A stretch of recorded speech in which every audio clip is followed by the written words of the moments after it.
Okay, hey, everyone, to another episode of On the Wrist from Off the Cuff. Today we actually have a really awesome crossover update for you from the brand BRS or Blade Runner Systems. They're an enthusiast-run brand most known for their popular balisong knives, but have since been expanding their offerings into flipping folding knife lines, as well as even now wristwatches, as you see here. In terms of the type of watch, this is a dive watch. Some key common characteristics and design. When you're looking for a diver, of course, you're going to want water resistance, typically some type of screw down crown. You're going to see that it's tough, legible, with a dive time bezel and a diver's extension is always nice if on bracelet. This is their model XX121 in 39 millimeters, and it's pretty much their take on a sporty diver in the vein of the long discontinued SKX013. The great part about this is that the price is actually very reminiscent of that SKX back in its heyday, being at just under $200 at $199.99 direct from BRS. So with that said, let's go ahead, zoom the camera out, get this piece in hand, and take a closer look. Okay, guys, so as you can see, like I said, in the same vein as the old school SKX, but it's actually quite different. Really, it's going to be those dimensions that are going to get you at 38.5 millimeters in diameter, 12.5 millimeters thick, and then 46.5 millimeters lug to lug. Other than that, in the 4 o'clock crown, if you actually look at the way it's executed, you can see nice brush sides, and there's even kind of a molded lip that comes up here, which is something new that I haven't seen before. So there's definitely more to it. It's not just, a basic homage where they kind of copy and pasted anything. So I can absolutely appreciate that. And even if it was, I don't think it'd be too huge of an issue, especially since they decided to model it after the smaller SKX in the 013. But you're also going to get a lot of nice modern niceties like this great bezel insert, which is ceramic.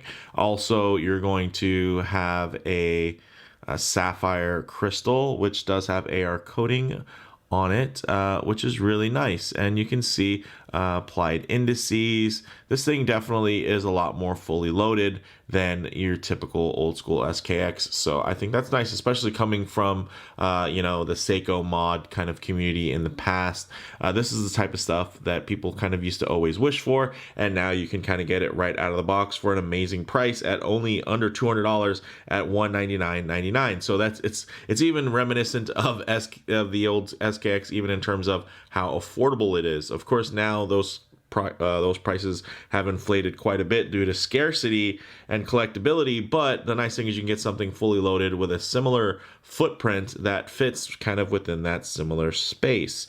One thing I will note is that the bezel action, although listed as, it's very nice, as 120 click, I'm getting this as a 96 click, which I believe is because they also do have a 12-hour bezel insert, and maybe they use the same bezels, or maybe this bezel is the one from that model. But if it was 120 clicks, it should be basically the first 5 clicks should be 10, but the first 5 clicks for me end up being 8. So it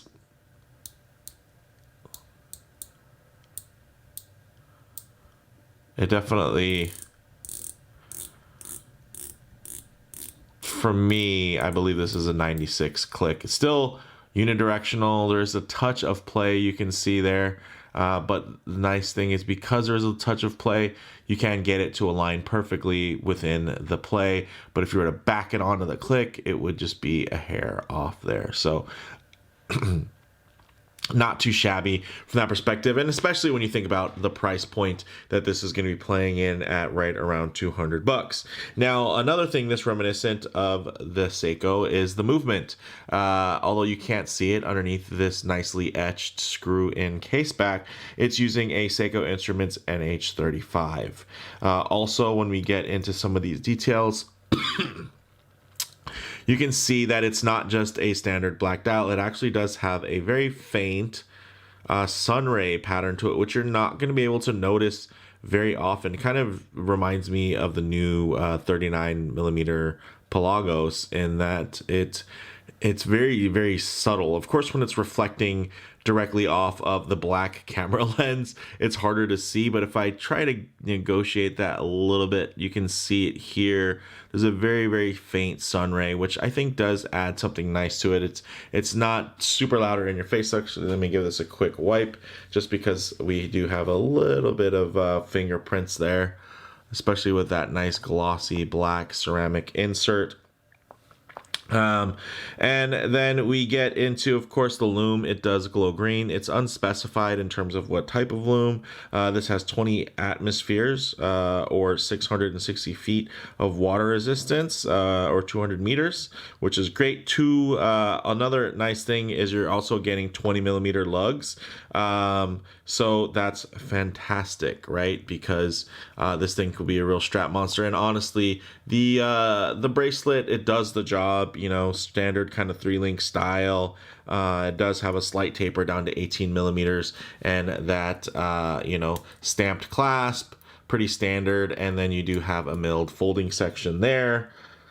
And then you do have some manual micro adjust holes, nothing signed or anything like that. So a bit bland when it comes to the bracelet, but it absolutely does do the job. So no hard feelings there, especially at this price point. But the nice thing is, with that 20 millimeter lug width, you can throw this quickly on your favorite strap. I think this would really kill on a NATO, especially with the great little pop of green there, the little green accent on the seconds hand, and then also for the 20 atmospheres. So this thing definitely has a lot of potential. So with all that said, let's actually get it on the wrist and see how it wears. Okay guys, as you can see on my 7.5-inch wrist, this wears really well. Of course, if I was to get it too close to the camera, you're gonna get some lens distortion. It's gonna appear a little bit larger than it actually is. So what I'll do is I'll keep my wrist nice and low, and then I'll just tighten up the shot here, so you guys can get a better idea of how this might lay on top of your own wrist while still getting a bit of a truer aspect ratio. And you can see this is really nicely centered on the wrist, very clean and classic. I do really enjoy the fully indexed bezel insert there, and then the dial is almost kind of like Tag Heuer Aqua Racer like, and then the hands don't really stand out too much, but I think that is by design. It's just meant to be very clean and very balanced. You can see it even rides on the wrist really, really well. Check that out.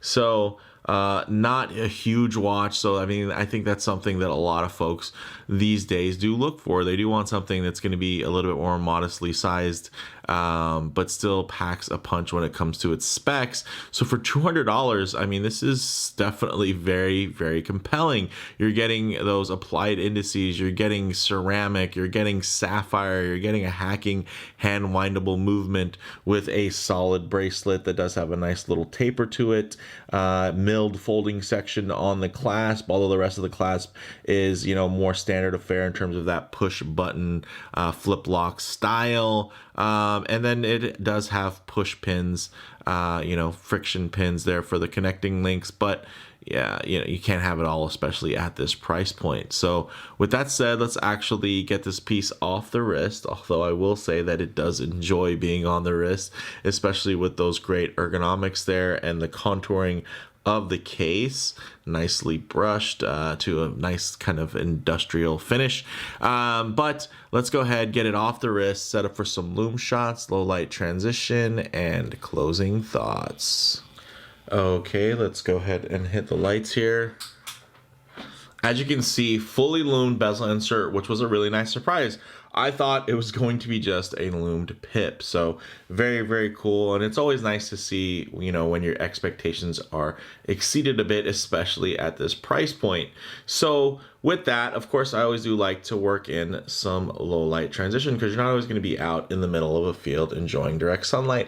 A lot of times you're going to find yourself coming in and out of buildings, walking underneath overhangs, or maybe just hanging out underneath the shade of some, oh, look at that, underneath the shade of a tree. But you can see there now a little bit more pronounced in terms of that sun ray action, which again, even within kind of playing with the light, it still is kind of hard to capture, because it's, again, it's a very subtle pattern. So I think they did a really good choice with that. It definitely renders as black most of the time.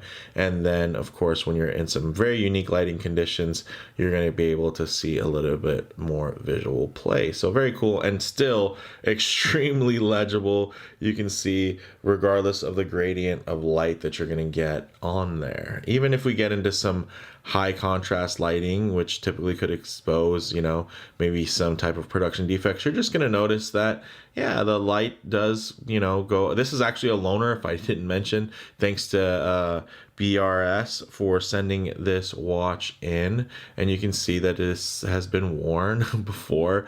This isn't a brand new product. This one's probably floated around a few times, whether it be for photography or for video shooting, but I'm still happy to share it with you guys because I'm definitely, you know, very interested, especially within this space, and the channel does have a lot of crossover into EDC, so it's nice to see that. You know, we see watchmakers and watch brands coming out with knives, and then we see knife makers coming out with watches, which I think is very, very cool and definitely has a great place on this particular channel. So now that you're done seeing the many facets and faces of this watch in various lighting, closing thoughts, I'd say, of course, on the wrist, very classic mid-sized SKX013 proportions. It wears really well, and it still feels quite sporty even at that smaller size. In terms of model variants, you can get it in this classic black with the kind of the dive bezel setup, or you could actually get it with a 12-hour afterburner colorway, which has orange accents on it, which is actually very, very fun.